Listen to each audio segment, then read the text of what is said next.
It's a beautiful day in the neighborhood. Reaction Beanie Yo 129. Day in the neighborhood, my people. We got a quick one to get into today, y'all. This is a quick one, man. And it's coming from another channel that we ain't been to in a while. We ain't been to this channel in a while. Matter of fact, for real, I think we only watched like one video from this channel. But we going back to it right now. And that channel is Dire Trip. Back at Dire Trip, y'all, and the title of the video is The Controversial On-Set Cops Death Caught on Film. Now, I know most of y'all out there remember the show Cops. Bad boys, what you gonna do? And I don't even know if Cops still come on now, y'all. Do that shit still come on, bro? I think it do. I'm damn near pretty sure it does, but I ain't for sure because I don't watch cable TV no more. You know, back in the day, that's all we had was cable TV, but now we got so many different streaming services and shit. And me personally, I'm a YouTube guy. Like, I'm on YouTube 24/7 if I'm watching something for real. I digress, bro. What I'm trying to figure out is, did the cop get murdered or did the cop murder somebody else? Like, who died in this situation and how? I don't know, but we finna see. But before we see, y'all know what y'all got to do. Get whatever you might need. Get what you need so we can get into this story from Dire Trip, please. I got what y'all need. Y'all ready to go? Then let's fucking go.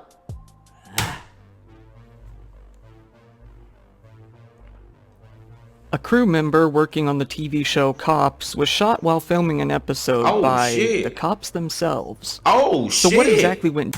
Okay, well, we didn't answer that question. A damn crew member got shot by the fucking police? Oh, man. Down here. Well, let's find out. Get whatever you may need. Today we have the story of a man named Bryce Dion, who was 38 years old at the time, and this story took place a few years ago back in 2014. Bryce was a sound mixer, a really good one. He'd been doing it for years at this point, and back in 2009 he had gotten a really solid gig working on the TV show Cops. After working on the show for about 7 years, Bryce moved on up and got promoted to the position of sound supervisor. So for those of you who have all lived under one big collective rock together, or people outside of the US I suppose, Cops was a TV show about cops. It was a reality show. It basically followed police officers around as they performed their coply duties. Everyone knows the theme song, at least, of which I am legally only allowed to play a few seconds of. Bad boys, what you gonna do? Honestly, the show is pretty entertaining, and not gonna lie, I watched it quite a few times. Everybody did. We got a lot of really classic moments out of this show, like the one that became the old YTM&D fad, the you can't break these cuffs guy. That's one of my favorites. Get down! Get down! What the fuck? Get down! Get down! What the fuck? Break these cuffs. You can't break those cuffs. He was really trying to. Ready to get back to work on the show, Bryce had flown out to Omaha, Nebraska, helping to film and produce the sound for the new season of Cops that was mainly going to focus on that area. The production company said that he was a long-term member of the Cops team and a very talented and dedicated person. Cops had always been a dangerous show to work on. Hell, the constant threat of danger was a major appeal of the show. People wanted to see the kind of stuff that cops really had to deal with. And granted, of course they were only going to cherry-pick the arrests that were actually interesting to watch, but that's what the people wanted to see anyway. As a precaution, the production company made employees go through training and even gave them bulletproof vests to wear while filming. But good. Even so, the International Alliance of Theatrical Stage Employees, which is somewhat of a union that represents crew members on film and TV sets, were pretty concerned about the safety of working on reality shows in general. So you can only imagine how they felt about this one. Not only that, but reality shows weren't really covered on a lot of union contracts. But somehow, as dangerous as it may have been and as crazy as the premise was, nobody actually died while working on the show. For the first several years, that is. Bryce had been in Omaha for several weeks, working on the cops crew, filming bits here and there and making sure the sound was all nice and chunky. Bryce, while still professional and cooperative, preferred to remain a ghost while filming. He told the officers to pretend the filming crew wasn't even there. Things were going great. But then, one fateful night, it all hit the fan. It was 9:20 p.m., August 26th of 2014 in Omaha, Nebraska. There was a call to the police about a robbery taking place at a Wendy's store at the intersection of Dodge Street and North 43rd Street. A detective on scene requested backup, and that's where Bryce Dion's crew came in. Within 15 seconds, they were there on scene, ready to deal with the Hamburglar. 3 officers rushed into the restaurant, ready to apprehend the suspect. Officers Cunningham and Riley rushed in through the east door, and Officer Wilhelm went in through the west entrance. Bryce, along with the cameraman Lee, followed Officer Cunningham in through the east. The suspect was standing there in plain sight, holding up a handgun. The man was 32-year-old Cortez Washington, who... I just gotta ask real quick, how dumb you gotta be robbing a fucking Wendy's? Like, what kind of money do you think you finna get from this, bro? This shit, they just dummies, bro. Was in the middle of trying to rob the place. Cortez turned around and pointed his gun at the police. They were stunned and they had to act quick. He immediately started firing at them. 3 individuals inside of Wendy's witnessed Mr. Washington holding a handgun and discharged the handgun directly at Detective Cunningham and Officer Riley. The Omaha Police Chief Todd Schmaderer said. The witnesses described hearing the suspect's handgun being fired and seeing the slide recoil with the shots. The first 2 audible shots were from Mr. Washington. Cortez fired 2 shots at the officers, who responded with a barrage of gunfire, to say the least. Cortez tried to bail out of the Wendy's, despite being riddled with bullets by this point, and made it as far as the parking lot when the officers shot him. He died there on the scene. However, Cortez wasn't the only victim of this gunfight.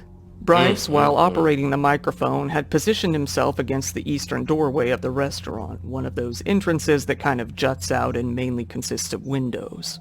Cortez ran right past him while trying to flee. This was when one of the bullets from the police hit him in the armpit, going into his chest. Damn. He just happened to get hit only once, right where the vest didn't cover him. Damn. So how did they immediately know that the bullet wasn't from the police? Well, here's the thing. Cortez didn't even have a real gun. He had a very realistic-looking airsoft pistol, which was... Time out, bro. Time the fuck out, y'all. He done went from dumb to dum-dum. Dum-da-dum-dum-dum. Bro, this man was shooting a fake gun at the police. What the fuck? Bruh, you shooting a fake gun at the police? You know these motherfuckers ain't got no water guns. You know they ain't got no BB guns. And you shooting at them? Oh my God. Said to look and sound like a real gun, at least. Whether or not it really sounded like one, I can't say for sure. I mean, you wouldn't think so, but that is what they said. Either way, you get the idea. It wasn't firing any real bullets. Bryce collapsed right there in the doorway. He was rushed to the University of Nebraska Medical Center, where he sadly passed away shortly after. Police examined Cortez's weapon and were horrified to see that it wasn't even a real gun this whole time. At the time, they had no way of knowing. All they knew was that someone was shooting at them. The media was soon all over this case, and eventually the police had to speak out. One of those to speak first was the police chief himself, Todd Schmaderer. He said that Bryce was a dear friend to the officers, someone that they'd really gotten along with. "This is as if we lost one of our own," he said. "This is the grieving process we're going through right now." Naturally, an investigation took place. Lee's own footage, meant to be for the show, ended up becoming a major piece of evidence. The most major piece of evidence, perhaps. The police chief commented on it after reviewing it, saying, "Based on our viewing of the footage, the officers had no choice other than to respond the way that they did." He had been under a lot of scrutiny since information got out about the incident. People were mainly interested in why so many bullets had been fired. People started to question whether the cops were showing off for the cameras, trying to look more badass for the show. The chief said that those assertions were absolutely ridiculous. This was a very harrowing situation, he said. Now, see, I don't think that's why they were shooting all them bullets, because they trying to look good or whatever, look like they strong for the show. I think cops just do that anyway, bro. Real talk, man. If I look like I'm about to shoot the police, bro, they gonna put 100 bullets in my ass. Seriously, that's just how the shit go, man. That's just how the shit go. The production company, Langley Productions, was pretty quick to speak out as well, saying that they were deeply saddened and shocked by this tragedy and that their main concern was helping out his family in any way that they could. They flew out to Omaha shortly after, but they weren't really sure what to do about the situation.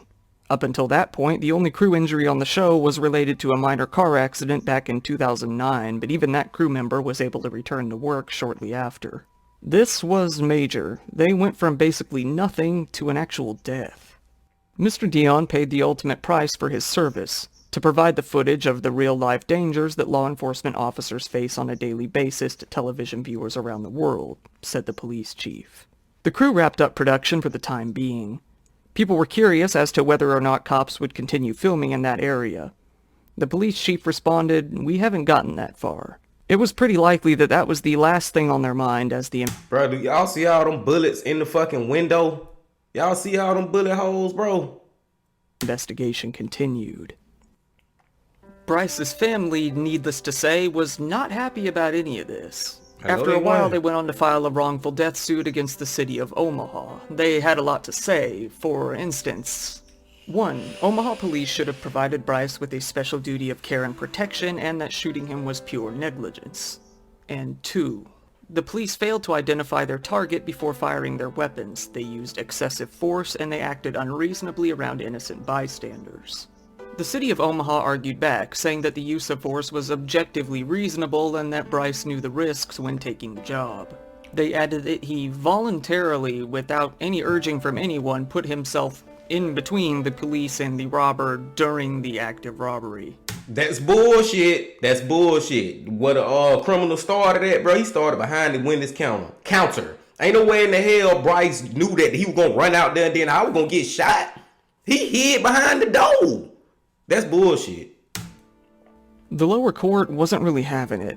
The family continued to argue their case, saying that it wasn't appropriate of the officers to fire 36 shots during the robbery. 36? Officers responded by saying that they didn't see Bryce in their line of fire. If they did, they would have absolutely lowered their weapons. One officer said that they did avoid aiming at employees who they could see. Failing to see Bryce was simply a mistake. A horrible mistake, but a mistake. The officers continued to discharge their firearms at Washington after he lowered his firearm, exited the restaurant, and ran through the parking lot because they believed that he continued to pose a threat to their lives and the lives of others as he was fleeing, said the court. The court dismissed the case, much to the dismay of the Dion family. However, this calculation does not make Bryce Dion's death any less tragic, said the judge, speaking of his conclusion. In addition to being a loving son and brother, Bryce Dion was undoubtedly courageous and a credit to his profession. The Dion's lawyers were ready to start discussing an appeal, and eventually it was decided that they'd give it a shot, at least. The appeal went all the way up to the Nebraska Supreme Court. However, it didn't really progress much farther than that at all. The Supreme Court pretty much just agreed with the lower court's decision on the case, and a couple of months ago, back in May of 2022, they just fully dismissed it. Wow. It seems that this case is really good and done, and that's probably all that's ever going to come of it. Wow. Once again, thank you for watching this video. Wow, bro, I did not expect it to end like that, y'all. I expected for Bryce's family to at least get some money from this shit, bro. Even though money, you know, that shit ain't finna bring him back or nothing, you know what I'm saying? But I just feel like them getting some money is just some type of something, man. It's something. Now they just left empty, bro. Like, the man died over some bullshit, bro. And I feel like them police was in the wrong, man. They was in the wrong in two ways to me. Number one is, why in the hell are you not paying attention to your surroundings? Why you just spraying like that? You just shooting like that? You in public. Keep in mind, you're in public, people. Keep in mind, Mr. Police, Mr. Officer, you're in public. You just can't be shooting every goddamn well. And the second thing is when the dude, the Wendy's robber, I can't remember his name. The Wendy's robber dude, when he ran out that building, was fleeing. Bruh, why was they still shooting at him anyway? He not even shooting back. He just trying to flee. I feel like at that point they should have stopped shooting anyway, bro. Because if that was me or you, it's civilians, just regular civilians out here. Let's just say we get in a shootout with somebody, or somebody goddamn running your yard and they being a threat, and you want to shoot them or whatever. You can never shoot somebody in their back, bro. At the point of time that somebody start turning around and running, no gun in hand, no nothing, just running, and you end up shooting them in their back, when the police come, they gonna arrest your ass because that motherfucker was running away. So there was no reason to continue to shoot at him. You get what I'm saying, man? Like, bro, we would have been in jail for that shit, bro.